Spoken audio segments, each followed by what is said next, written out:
Please welcome Starnes. Thank you for that warm welcome, guys. I'm going to show you my favourite card trick, if that's all right. This gentleman right here on the end, can I ask you just to extend your index finger for me? And as I whiz through the cards, whenever you get the urge, whenever it feels right for you, just tap the back. And you can wait, you can be patient. Which one was it? That one, no switches, no swapsies, no subterfuge or gar, or anything like that. No funny business. Keep your eye on that card. It's not going to be switched or swapped or anything like that. We'll put it right in. I almost feel bad, sir, for making you spend so long thinking about that choice, because you did put some thought into it. This isn't a regular deck of cards, guys. I apologise for wasting your time. It's a blank deck of cards. You can actually pick these up from, the factory and that kind of thing before they're printed. But just to represent fate, chance, serendipity itself, I did put one single printed card right in the centre, which this gentleman was kind enough to pick out, the 10 of clubs. Do you know why it was that you took out the 10 of clubs, the only printed card from an otherwise completely blank deck? I'm going to let you in on this one secret. There is a reason why you chose the 10 of clubs more than any other card. You see, the 10 of clubs has a slightly different colour back, slightly different shade of blue. Do watch closely as we go through. You might notice it the second time we go through. As that kind of come a little bit more obvious. I can see some of you have noticed that it's actually red.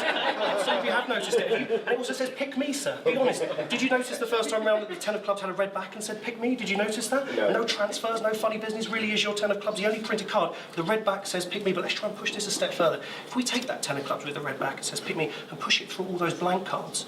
This is the strangest bit. Call it peer pressure, influence, I don't know what it is. But as it goes through all those blank cards, it also becomes completely blank. The ink wipes. Right, hold that applause. Because it makes me wonder where the ink went, and I can already feel the ink on my hands, and actually I can feel it spreading onto all the other cards, and actually, yeah, I think that's it. It's actually infected every single other card. I imagine you'd like to take a closer look at that deck of cards, sir, and you're quite welcome to make sure there are no other blanks in there. You can absolutely keep that and treasure it always, or just throw it in the bin when you get home. I don't mind either which way, but do have a look at it, make sure it's all good. This is the bit where no one wants to help the magician, no one wants to make eye contact with the magician, because I need to ask to borrow some money. Is there anybody here that has a £10 note by any chance? You do? That was so quick, almost as if set up. It wasn't at all, I promise you, we're not in on it together. Could I ask you to take that and just put your initials right across there, not maybe on the Queen's forehead, but anywhere else. It seems disrespectful. Anywhere you like, nice and big so everyone will... Yeah, that's absolutely fine. You can keep the pen, consider it some sort of insurance, if you will.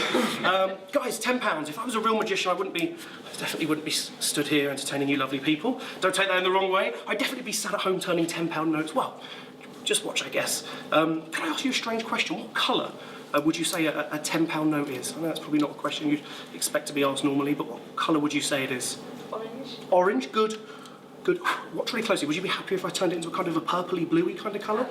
I think I had a feeling you'd be pleased about that. Watch real close. One below and a little fold. Make your own rude jokes. And actually, it starts to become a little bit blue, a little bit purple. You're looking quite happy about lending me that £10 note, because it has actually turned into a £20. Oh no, that's a Bank of Magic voucher. That's worth even more. That's voucher entitles bearer. I don't know if you... Voucher entitles bearer to one free magic trick. Signed Paul Daniels. It is official, and here's the really important bit. Recommended retail price, £12.50. Now, I'm no mathematician, but I'm barely a magician, but certainly £12.50 you gave me. So if I give this to you, you owe me £2. I'm not going to worry about that. Big round of applause for this lady. Thank you. Bless you. Bless you for helping. Right, guys, we've seen some strange things. I hope you'd agree we've seen some strange things. Whoop, barely sit down. We've seen completely blank decks of cards print themselves. We've seen £10 notes turn into magic vouchers. I can tell you're very pleased about that. She is. I'm going to give you guys a bit of a reality check, because you've seen some strange things. I'm going to use my favourite 4 cards from the deck, the 4 aces. I can find them quicker than any other magician in the building. There they are, right there on top. I wouldn't want to take any chances with this. I need to make sure I've got the aces ready to go. The reality check is as follows. I'm going to try and flip over one of the aces without you guys seeing, and you guys are really close, so you really get to try and catch me out. Could I ask you to name any one of the aces? Really is your choice. Clubs, hearts, spades, diamonds, your choice. Hearts. Hearts, good choice. What I'm going to try and do without you seeing is I'm just going to try and flip the ace of hearts face down. Do keep your eyes peeled, do watch for the moment, but I think you guys would agree it is categorically the right way up as all the other aces, correct? Watch really close. Here we go, the ace of hearts. 3 times and then it's the end. Did you see it? Did you see it? Did anyone see it? Watch. It just happened right there. The ace of hearts just turned over. That's the first time. You get another couple of chances to catch it. This time, all the cards definitely face down. Every single one of those cards face down. Just a shake. Did you see it? Did you see it the second time? 3 times and it is the end. I did mention that. That's the second time. Your selected ace. It does just keeps turning over. One last chance. Let's spread them all out. Put them diamonds, clubs, that's hearts, that's spades. Here they are, all face up. absolutely categorically face up, third time, and it is the end. I did mention that, we'll give them a shake, and there it is. I felt it happen. There's the clubs, there's the diamonds. That must mean that's the spades, which means this is the hearts, and I did say the third time, and it would be the end. I wasn't lying to you, it really is the end. Thank you very much for watching, guys. I've been Lewis Starnes. Someone doesn't look too happy about the way this is ending, actually. There's a lady in the front row that looks like she's maybe spent, I don't know, £10 too much on her ticket. Is that fair to say? I tell you what, you might have noticed this bag in front of me. It's been there the entire time. This is the mystery bag, but it won't be a mystery what's inside for much longer. Nothing feeds in from the bottom. The only way to get inside is via the bulldog clip right here, and I would like to have a look and make sure there's nothing whatsoever in that hand. Have you got any idea what might be inside? I think you probably do. Your £10 note? No, not right. It's actually a little metal box with a padlock. Quite a solid little metal box with a padlock, I might add. I tell you what, you've got a voucher there that entitles you to one more free magic trick, is that correct? Yeah. Do come and join me up the front. A big round of applause for this lady as she comes in and helps me. Thank you very much. Do you have a look, is that padlock really on there? Is it really there? Is it tight? Can you squeeze anything in the top of the lid? Can you get it open at all? No. Not at all. Check this out. There's two ways to get in there. This is my favourite way. Shall we use magic?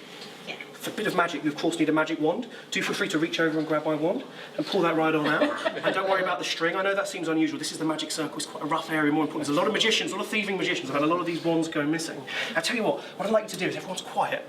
If you just tap the top of the box twice or wait for it, and everyone's quiet, we'll audibly hear the padlock click open as if by magic. Check this out. Do you know what? That's never worked. Maybe done this about 60 or 70 times. I thought maybe tonight on the... Okay, that was a bit silly, wasn't it? That was... If we keep pulling, this is actually the world's most overblown key fob, and actually the tiniest key exists on the end. I know it's silly, but I tell you, if you take hold of that key for me, hopefully in the padlock box, I'm sure you guys have got an idea of where this is going. In the padlock box, in the bag, on the table since the beginning, I'm praying there is some kind of note in there. This lady was kind enough to... There is a £10 note, and hopefully if you open it up, it bears your initials. I'll leave to a thunderous round of applause.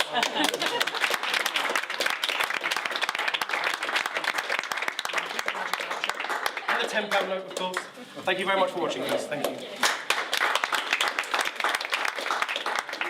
In third place. Well, that's it, actually. That's all it is. He's in third place. This evening is Lewis Starnes.